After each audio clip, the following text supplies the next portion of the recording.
Bom dia na paz do Senhor, minhas irmãs, amigas em Cristo, meus irmãos, amigos em Cristo. A nossa live de hoje, deste domingo, dia 3, né, minha equipe? 3 de abril. É uma live especial. Eu fiz um vídeo para Porto Alegre, para a irmã Marlene Pessali Nunes. Já você vai saber tudo desse vídeo, eu falo o nome dela, falo da família. Não vamos perder tempo agora. Então, a partir de agora, você vai ficar com um vídeo especial em outro cenário. Então, gente, hoje, olha, mais do que nunca, vale a pena você compartilhar essa live. Que é uma live que mostra o amor de um homem, de um pregador, por quem o ouve. E você vai ver praticamente uma palestra de 24 minutos, 22 minutos, onde eu falo muito como pastor, mas falo muito como psicólogo, em Provérbios capítulo 27. Então já vou explicar tudo para você, que vídeo é esse, por que eu mandei para Porto Alegre, irmã Marlene. Já você vai saber tudo agora, só para não ficar repetindo, né? Mas antes, eu quero fazer um adendo de um pai coruja. Quando eu apresentei minha família, eu falei, meu filho, Paulo Lutero II, médico. E falei, minha filha Fernanda, casada. Casada sim, mas mais do que isso, uma pregadora do Evangelho. Ela é formada em Relações Internacionais pela PUC de São Paulo, trabalha com mídia digital, também é palestrante também, tem um trabalho lindo com jovens, uma menina de ouro. Então, como eu tinha falado do meu filho médico, eu estou abrindo um pouco mais o currículo da minha filha. Fique com Deus e o vídeo agora eu explico tudo. Boa palestra. Aproveite, compartilha. Deus te abençoe. A paz do Senhor, minhas irmãs queridas aí de todo o Brasil, meus irmãos também. Eu sou o pastor Paulo Lutero de Mello, pastor aqui da nossa sede nacional, da nossa amada Igreja o Brasil para Cristo. E se alguns irmãos e irmãs de outras denominações também tiverem contato com este vídeo, com muita honra, eu atendo o convite da minha amiga e irmã Marlene Nunes, Marlene Pessali Nunes, esposa do meu grande amigo, pastor reverendo Ivan Nunes, que tantas vezes, com muita galhardia e caráter, foi o presidente nacional da nossa igreja, e ela, ao seu lado, também ali, a nossa, sempre, primeira dama do Brasil para Cristo. Eu atendi o convite da irmã Marlene, que há dias me convidou para este vídeo, e eu peço até desculpas pela demora em atender. Sou filho do fundador da Igreja o Brasil para Cristo, missionário Manuel de Mello, casado com Cibele Corrêa de Mello, tenho 2 filhos, Paulo Lutero de Mello II, médico, Fernanda Corrêa de Mello, casada com meu querido Micael, do meu coração, e minha filha mora em Porto Alegre. Um abraço ao pastor Olavo Nunes Neto, pastor César, querido, Cibele e esposas e esposo que completam uma linda família. Marlene me pediu algumas palavras em Provérbios capítulo 27. Como todo texto bíblico, e principalmente Provérbios, são reflexões, tem muito a ver com a nossa vida prática. Encerrando esse primeiro minuto e meio de apresentação, de saudação, eu também sou psicólogo pela Universidade Presbiteriana Mackenzie, onde tenho um mestrado praticamente concluído, restando apenas a entrega do projeto final, mestrado que tenho, como disse, concluído quase 90% na área do síndrome do desenvolvimento humano. Eu escolhi alguns versículos de Provérbios 27. Eu achei melhor assim, do que falar muito de tudo e um monte de ideia jogada. Provérbios 27, 1. Não presumas do dia de amanhã, porque não sabe o que produzirá o dia de amanhã.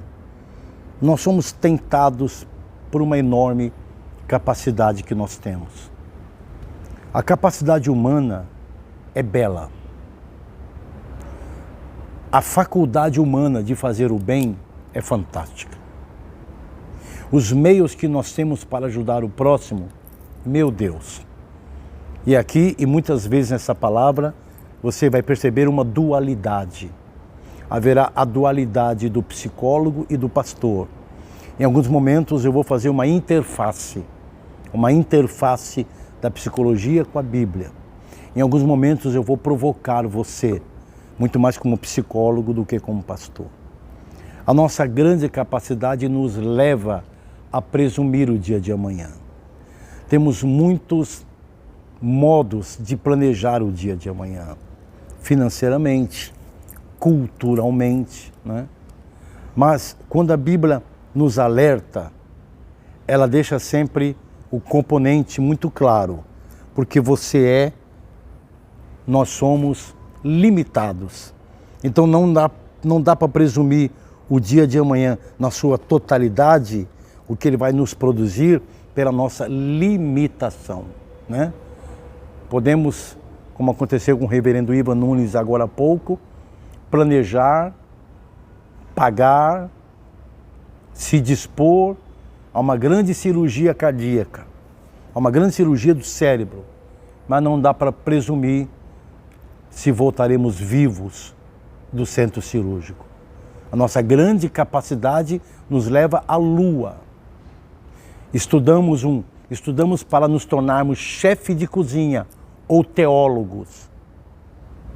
Mas mesmo no manuseio da Bíblia, não temos o direito de ordenar, presumir, fabricar o dia de amanhã. Provérbios 27, 2, que eu escolhi também. Louve-te o estrangeiro e não a tua boca.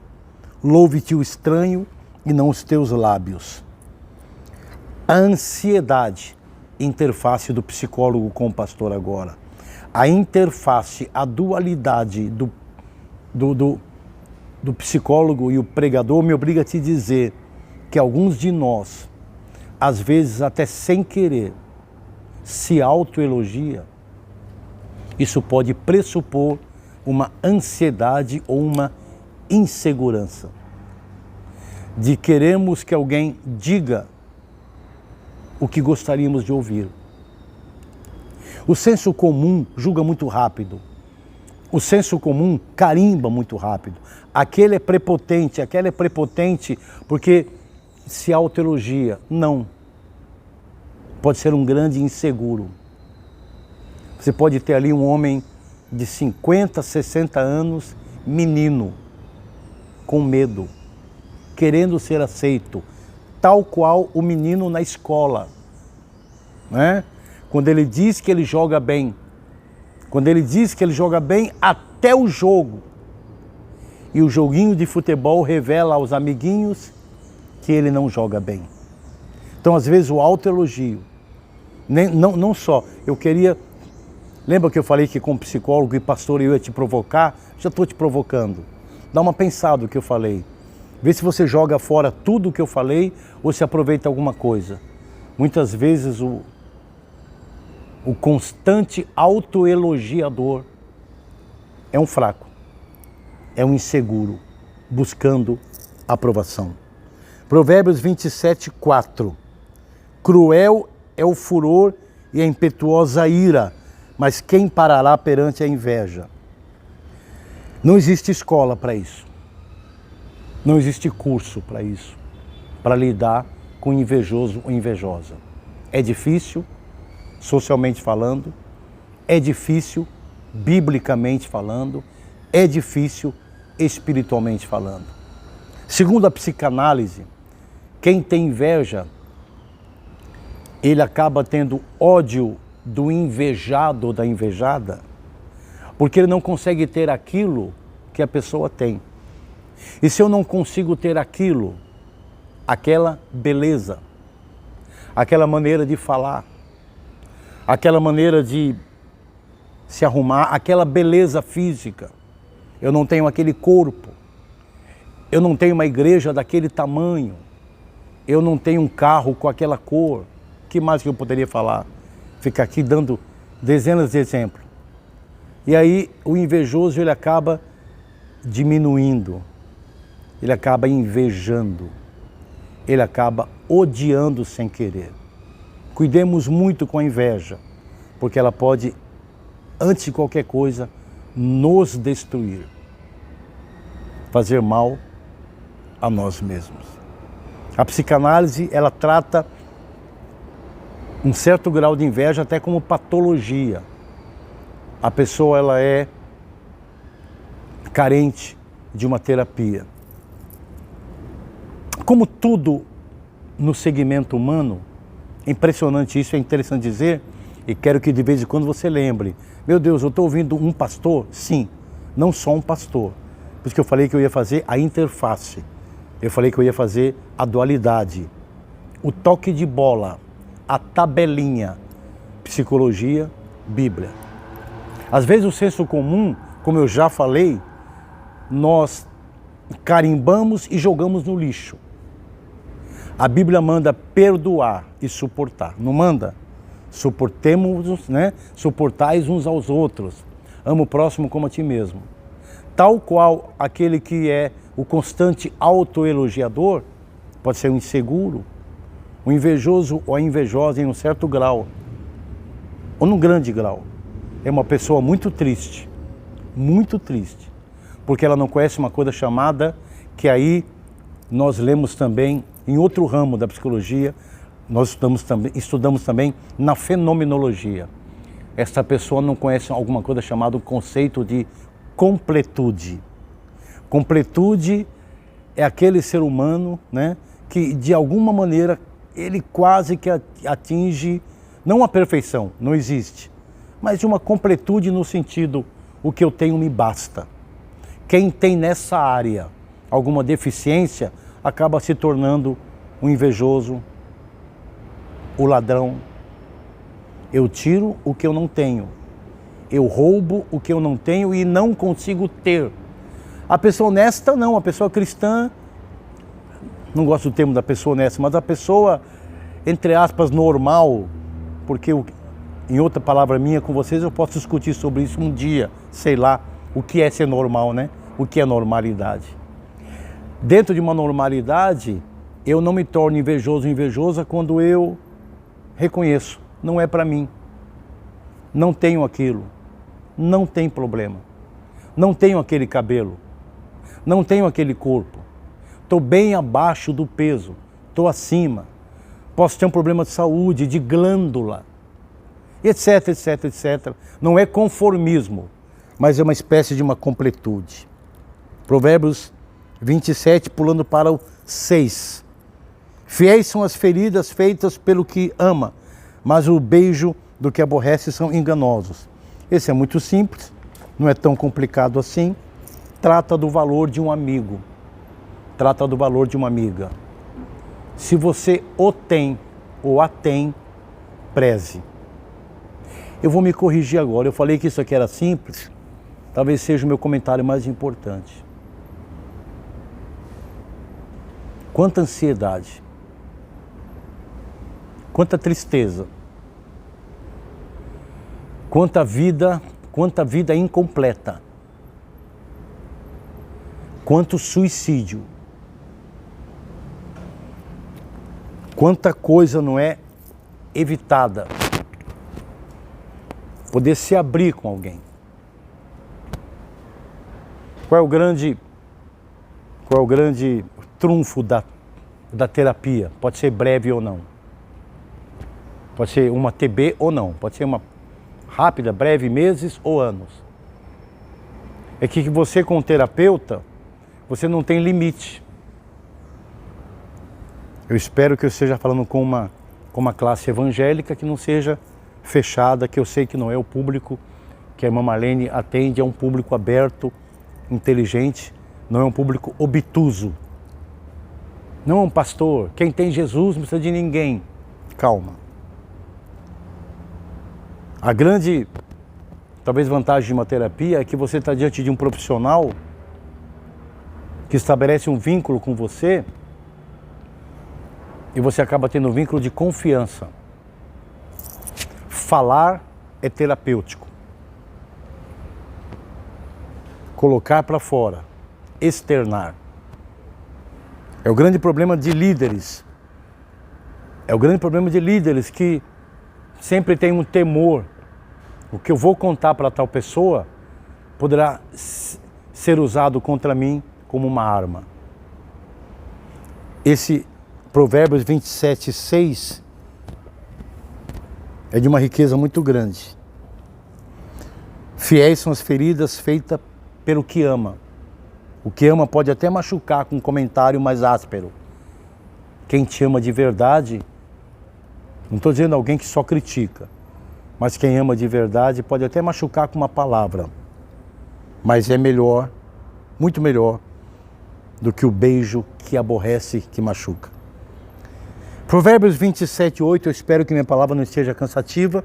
Uma dica para você, dá uma pausa, não é uma mensagem, não estou pregando, estou refletindo com você, estou te provocando, estou pensando. Dá uma pausa, vai tomar um chá. Um chá não, né, Dani? Vai tomar um chi. É gaúcho, vai tomar o quê? Chimarrão. Vai tomar um, como é que fala? Um chima que fala? Um mate. Aí você volta. Mas eu não vou parar não, eu vou continuar a tarefa que foi me dada. Provérbio 27:8. Qual ave que vagueia longe do seu ninho, tal é o homem que anda vagueando longe do seu lugar. Cuidar dos seus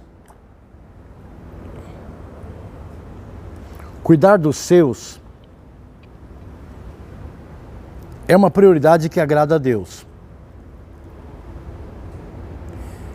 O cuidar exige sacrifício. Quando você cuida de um grupo que você ama, nesse grupo tem quem lhe aborrece. Você vê a riqueza de uma palavra dessa e que Deus me inspira, e aí entra muito mais talvez o pregador do que o psicólogo. Eu estou em Provérbios 27:8. Se eu falei outro versículo, eu errei. 27:8, eu pulei o 7. Não sei se vou voltar ou não. Eu pulei o 7. 27:8. Qual ave que vagueia longe do ninho, assim é o homem que anda vagueando longe do seu lugar. A Bíblia diz de várias maneiras, porque nós encontramos na Bíblia vontades morais de Deus, vontades permissivas de Deus. Cuidar dos seus, como eu estava dizendo, agrada a Deus. Por quê? Porque o nosso padrão é Deus. Assim como o pai se compadece do seu filho. Que pai que o filho pedindo um pedaço de peixe, de pão, de frango, de carne, vai dar uma pedra para ele comer? Come essa pedra. Pai, eu queria um franguinho, queria um peixinho, uma carninha. Come essa pedra.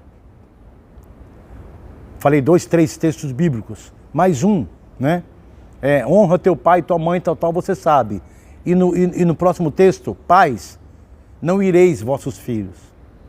Então esse pai, esse homem que cuida da sua prole, esse homem que cuida do seu ninho, ou esta mulher, ou esta pessoa, agrada a Deus, porque é o padrão Deus. Porque Deus amou o mundo de uma tal maneira, porque Deus foi um pai tal. Deus foi um pai tal que deu o que ele tinha de mais caro. Vou completar a frase que ficou incompleta. No grupo que você cuida, que você ama, pode ter alguém que lhe dê tristeza, mas tem que cuidar. No grupo que você ama, que você protege, pode ter alguém que lhe cause tristeza, mas tem que cuidar. E o sábio aqui nos alerta, nos avisa, que como uma ave que está longe do ninho, é o homem que vagueia longe do seu lugar. E essa ave longe do ninho está aberta ao quê? Tempestade, chuva, frio, inverno. Ela corre para o ninho. Ela está fora do ninho. Ela vai enfrentar uma noite gelada num piso desse. Ela vai pousar aqui e 3 da manhã a temperatura, como aí em Porto Alegre, às vezes cai na época do inverno a 0 graus. Ou ela vai para o ninho quentinho dela. Provérbios 27:7, eu vou voltar agora, que eu não quero saltar. Provérbios 27:7. A alma farta pisa o favo do mel, mas a alma faminta, para a alma faminta, todo amargo é doce. Para a alma faminta, o favo de mel pisa. Para a alma faminta, o favo de mel joga fora. Eu fico até de pé porque esse verso 7 me chamou muito a atenção. É uma época de consumismo. Perdi a noção da gratidão. Minha casa, meu lar, não é suficiente. O que o Senhor me deu para cuidar, o que o Senhor me deu para viver, o que o Senhor me deu para admirar, não basta. A ansiedade humana provoca muitas coisas, junto com a insegurança, com a maneira como fomos criados, com aquilo que ouvimos da sociedade. Eu não sei se eu vou passar do versículo 7, porque eu não quero uma palavra muito longa. Já estou no tempo que foi me pedido. Provérbios 27:7. Eu acho que eu vou... Deixa eu dar uma olhada nas minhas anotações. Teria mais.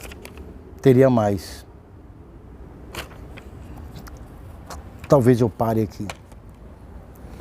Essa é a sociedade, na verdade, da década de 50 para cá, quando começou o grande boom, e você estuda isso em psicologia organizacional, quando começou o grande boom da propaganda e da mídia nos Estados Unidos, quando começaram conceitos de venda, quando começou o conceito de marketing. Qual é o grande lance do marketing? Esta moça não precisa.